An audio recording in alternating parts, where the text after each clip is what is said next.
સ્વાગત છે મિત્રો તમારું આજના અમારા વિડીયોમાં અને અમારી યુટ્યુબ ચેનલ સંજય ગુજરાતી પાઠશાળામાં। જો તમે અમારી યુટ્યુબ ચેનલ સંજય ગુજરાતી પાઠશાળામાં નવા આવ્યા હોય તો ચેનલને સબસ્ક્રાઈબ કરજો। આ વિડીયો પસંદ આવે તો વિડીયોને લાઈક કરજો, કમેન્ટ કરજો અને વધુમાં વધુ શેર કરજો। તો મિત્રો આજે આપણે એક ગુજરાતી વાર્તા સમજવાની છે। વાર્તાનું નામ છે મિત્રો ખેડૂત અને તેના 4 દીકરા। તે મિત્રો આપણી સરસ મજાની મિત્રો ગુજરાતી વાર્તા છે। ખાસ વિડીયોમાં અંત સુધી જોડાયેલા રહેજો, તમને વાર્તા સાંભળવાની મજા આવશે। તો ચાલો મિત્રો આપણે હવે વિડીયો શરૂ કરીએ અને વાર્તાને સમજીએ। ખાસ મિત્રો વિડીયોમાં અંત સુધી જોડાયેલા રહેજો, તમને મિત્રો વાર્તા સાંભળવાની મજા આવશે। એકદમ મિત્રો સરસ મજાની ગુજરાતી વાર્તા છે। તો ચાલો મિત્રો હવે આપણે વાર્તાને સમજીએ। વાર્તાનું નામ છે ખેડૂત અને તેના 4 દીકરા। તો ચાલો મિત્રો હવે આપણે વાર્તા જોઈએ। તો એક ખેડૂત હતો, તેને 4 દીકરા હતા। આ 4 દીકરા આળસુ હતા। તેઓ ખેડૂતને ખેતીના કામમાં જરાય મદદ કરતા ન હતા।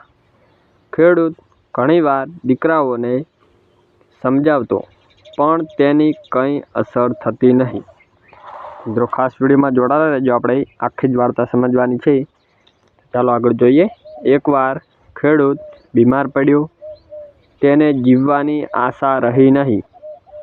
તેણે 4 દીકરાઓને પોતાની પાસે બોલાવ્યા અને કહ્યું, દીકરાઓ, મને હવે જીવવાની આશા નથી। મેં આપણા ખેતરમાં તમારા 4 ભાઈઓ માટે રૂપિયા ભરેલા 4 ચરુ દાટી રાખ્યા છે। મારા અવસાન પછી તે ચરુ કાઢીને લઈ આવજો। તો આગળ જોઈએ। ત્યાર પછી 2-3 દિવસમાં ખેડૂતનું અવસાન થઈ ગયું। 4 દીકરાઓએ મરણ ક્રિયા સારી રીતે પૂરી કરી। મિત્રો આગળ જોઈએ।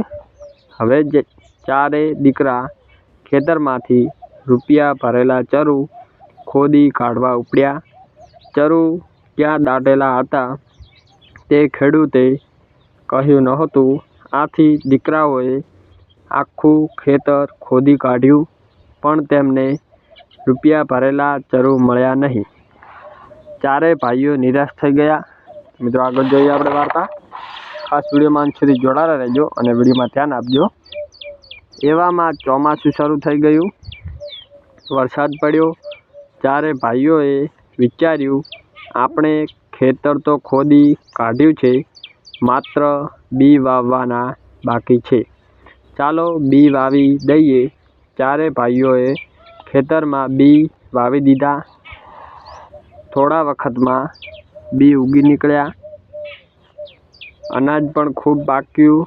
અનાજ વેચી દેતા તેની ઘણી સારી કિંમત ઉપજી। 4 ભાઈઓ બહુ ખુશ થયા। હવે તેમને પિતાની વાત સમજાઈ। ત્યાર પછી તેઓ ખેતરમાં ખૂબ મહેનત કરવા લાગ્યા। આથી ખેતરમાં ઘણું અનાજ પાકતું। ધીમે ધીમે તે બહુ ધન કમાયા અને સુખી થયા। તો મિત્રો આથી આપણી ગુજરાતી વાર્તા। તો મિત્રો વાર્તા કેવી લાગી ખાસ કમેન્ટ કરીને જણાવજો। તો મિત્રો આ વાર્તા પરથી આપણને એ શીખવા મળે છે કે મહેનતના ફળ મીઠા હોય છે। જો મિત્રો તમે જીવનમાં મહેનત કરશો તો મિત્રો ગમે તેટલું મુશ્કેલ કામ હશે, તમે મિત્રો તેને પાર કરી શકશો। મિત્રો મહેનત કરવાથી કોઈ પણ કામ મિત્રો આસાન બની શકે છે। તે મિત્રો આપણને આ વિડીયોમાંથી શીખવા મળે છે કે મહેનતના ફળ મીઠા હોય છે, એટલે કે મહેનત કરવાથી કોઈ પણ કામ આપણે કરી શકીએ છીએ, તેવું આપણને આ ગુજરાતી વાર્તામાંથી શીખવા મળે છે। તો ખાસ મિત્રો વિડીયોને શેર કરજો અને ચેનલને સબસ્ક્રાઈબ કરજો અને કમેન્ટ કરીને જણાવજો કે વાર્તા કેવી હતી।